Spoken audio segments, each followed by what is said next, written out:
राधे राधे, जय श्री कृष्णा। आप सभी को मेरे इस YouTube चैनल पर हार्दिक स्वागत है, अभिनंदन है। प्यारे बच्चों, पिछले वीडियो में मैंने आपको कपास के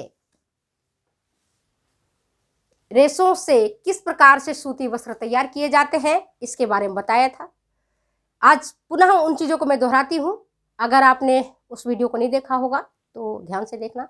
सबसे पहले काम होता है कोई एकत्रित करना। दूसरा प्रोसेस है गिनिंग, जिसको कहते हैं ओटना। तीसरा प्रोसेस है आपका गट्ठर बनाना। ओटने के बाद जो रेशे तैयार हो जाते हैं उनको आप गट्ठर बनाते हो। चौथा, उसके बाद गट्ठर बनाने के बाद सारे गट्ठरों को एक साथ मिला देते हैं, मिलाने का काम करते हैं। तब धुनाई की प्रक्रिया होती है, कंघी करने की प्रक्रिया होती है। उसके बाद पोनी बनाते हैं और पोनी से स्पिनिंग का काम करते हैं। स्पिनिंग के बाद वीविंग का काम होता है। अब हम ये आज की इस वीडियो में हम देखेंगे कि कपास के रेशों की क्या विशेषताएं हैं, सूती वस्त्र में कौन कौन से कैरेक्टरिस्टिक्स देखने को मिलता है। तो सबसे पहले अगर हम इसकी संरचना को देखते हैं तो हम पाते हैं कि कपास का रेशा सेलुलोज का बना होता है, जिसमें कार्बन 6 भाग, हाइड्रोजन 10 भाग और ऑक्सीजन 5 भाग होता है। मतलब इसमें कार्बन, हाइड्रोजन और ऑक्सीजन उपस्थित रहता है। ये सेलुलोज का बना हुआ रहता है। प्लांट का रेशा है, पौधे के कोए से निकलता है, जिसमें इसके बीज के चारों तरफ, कपास के बीज के चारों तरफ रेशे लिपटे हुए रहते हैं। इन रेशों में 1/3 भाग तो रेशा होता है बीज में और 2/3 भाग कपास का बिनौला होता है। एक पॉट्स को तोड़ोगे ना तो 2/3 भाग तो आपको बिनौला देखने को मिलेगा और 1/3 भाग आपको कपास देखने को मिलेगा। ये सेलुलोज का बना रहता है, जिसमें 40 से 90% तक का सेलुलोज होता है और 5 से 6%, 8% तक तो सब पानी होता है। ठीक है, अब हम देखते हैं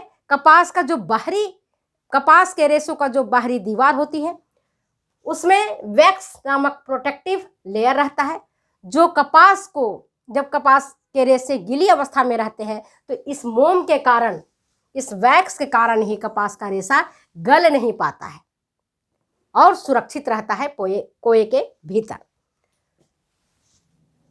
इसकी लंबाई देखोगे, कपास के रेशों की लंबाई, तो सभी प्राकृतिक रेशों में से सबसे छोटा रेशा होता है कपास। इसकी लंबाई 1/2 इंच से लेकर के 2.5 इंच तक होती है। भारतीय रेशों की लंबाई, जो भारत में कपास पाए जाते हैं, इसकी लंबाई 2.5 इंच तक देखने को मिलती है। अमेरिकन 30 इंच तक, मिस्र वाली 4 इंच तक और जो समुद्री आइलैंड है वहाँ पर 4.5 इंच तक के कपास के रेशे आपको प्राप्त होते हैं। तो सबसे छोटा रेशा हम जो देखते हैं तो वो है भारतीय कपास का। भारत में जो कपास पाए जाते हैं उसकी लंबाई 2.5 इंच तक ही होती है। इसके बाद इसका रंग देखेंगे, कपास के रेशों का रंग, तो कच्ची अवस्था में ये भूरा रंग का होता है, जो कि इसमें नाइट्रोजन उपस्थित होता है। वही रेशा जब पक जाता है तो सफेद हो जाता है। अगर आपने कपास के पॉड्स को सही अवस्था में, जब वो पक गया है तब नहीं तोड़ के अलग किया पौधों से, तो समय के साथ वो पॉड्स अपने आप फट जाते हैं और उनमें से रेशे बाहर निकल जाते हैं। जब रेशे बाहर निकल जाएंगे तब उसका जो रंग सफ़ेद है वो नहीं रहेगा, बल्कि सूर्य प्रकाश में आने के कारण उसका रंग पीला पड़ जाएगा, या धूल में मिट्टी में मिल जाने के कारण उसका रंग मटमैला हो जाएगा, पीला हो जाएगा, कुछ अलग रंग हो जाएगा। इसके बाद इसकी अगर चमक देखोगे तो कपास के रेशों में चमक का अभाव होता है, लेकिन जब इससे हम वस्त्र तैयार करते हैं तब उसमें मर्सराइजिंग प्रक्रिया के द्वारा चमक लाई जाती है सूती वस्त्रों में। उसके लिए परिसज्जा जब किया जाता है तो चमक लाने के लिए मर्सराइजिंग प्रोसेस के द्वारा, हम परिसज्जा के द्वारा सूती वस्त्रों में हम चमक लाते हैं। प्रत्यास्थता जो देखोगे तो सूती वस्त्रों में प्रत्यास्थता का सख्त अभाव होता है। इसी प्रकार से प्रतिस्कंदता का भी इसमें अभाव होता है।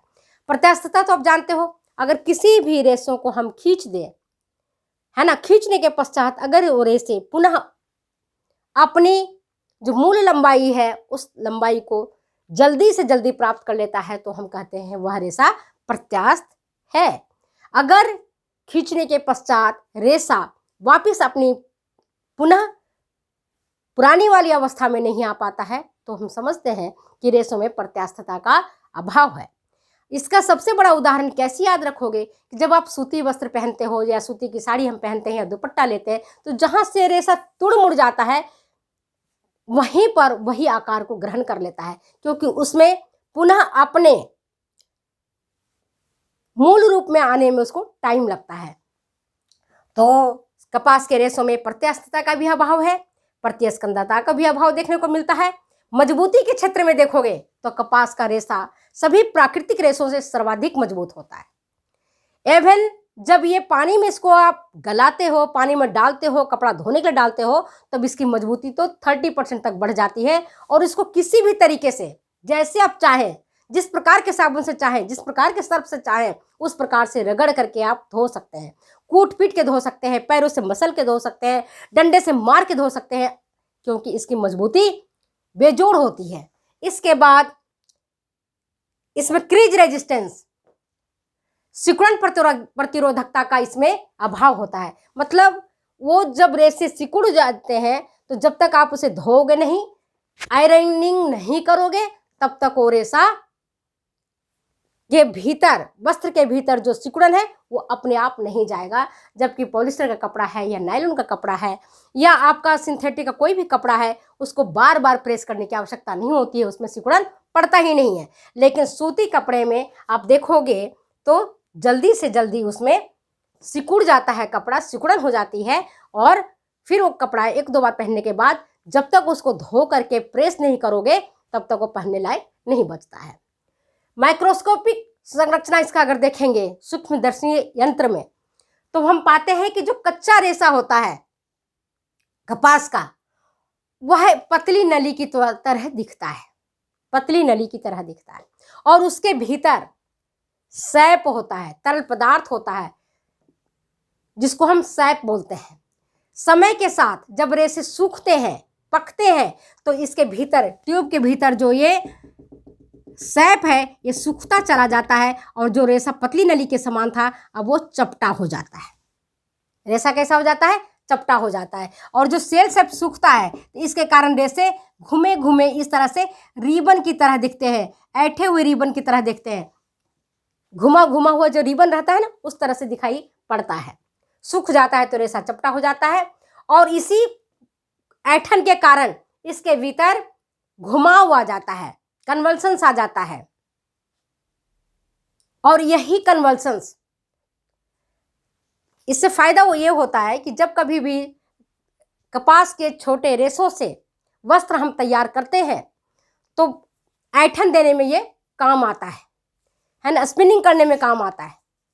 इसी कारण रेशे एक दूसरे से चिपकते चले जाते हैं और बड़े आराम से छोटे रेशों से भी अविरल लंबाई के धागे आप तैयार कर सकते हैं।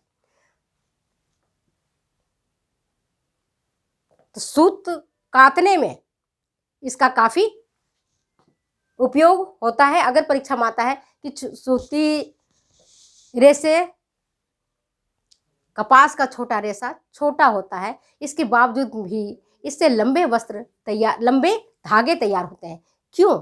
इसका एक ही रीजन है, क्योंकि इसके भीतर घुमाव पाया जाता है, ऐठन पाई जाती है और इस ऐठन के कारण रेशे एक दूसरे से चिपकते हुए चले जाते हैं, छिटकते नहीं हैं। जब चिपकेंगे तो लंबे धागे तैयार हो जाते हैं। डायमेंशनल स्थायित्व देखोगे तो इसका ठीक ठीक होता है। विमितीय स्थायित्व इसका ठीक ठीक होता है। इसी कारण जब आप सूती वस्त्र को एक बार फिटिंग का आ जाता है तो जल्दी वो फैलता नहीं है। हाँ, जो नए कपड़े होते हैं वो जरूर पानी में जाने के बाद थोड़े बहुत तक सिकुड़ते हैं, जितना उनको श्रिंक करना होगा उतना ही श्रिंक करेंगे, आगे वो श्रिंक नहीं करते हैं। तो आज मैंने आपको सूती वस्त्र के क्या कैरेक्टरिस्टिक्स है, क्या भौतिक विशेषताएं हैं, इस पर मैंने आपको प्रकाश डाला है, बताया है अच्छी तरीके से। तो मैं समझती हूँ कि ये बातें आपको समझ में आ गई होगी। तो अगर ये वीडियो आपको अच्छी लगती है तो प्लीज़ शेयर करें, कमेंट करें, सब्सक्राइब करें और परीक्षा के लिए आप तैयार रहें, क्योंकि इस तरह का प्रश्न आता है कि कपास के रेशों के प्राकृतिक रेशों में कपास का रेशा सर्वाधिक मजबूत क्यों होता है? कपास के रेशों में प्रत्यास्थता का भाव क्यों पाया जाता है? कपास के रेशे छोटे होते हुए भी इससे लंबे धागे कैसे तैयार किए जाते हैं, क्यों तैयार हो जाते हैं? कपास की सूक्ष्मदर्शी संरचना किस तरह की होती है? इस तरह से संबंधित प्रश्न आपको एग्जाम में पूछे जाते हैं। तो अगर ये वीडियो आपको अच्छी लगती है तो प्लीज़ शेयर करें, कमेंट करें, सब्सक्राइब करें। फिर मिलते हैं हम अगले वीडियो में अगले एपिसोड के साथ। तब तक मुझे दो इजाज़त। Okay, bye bye.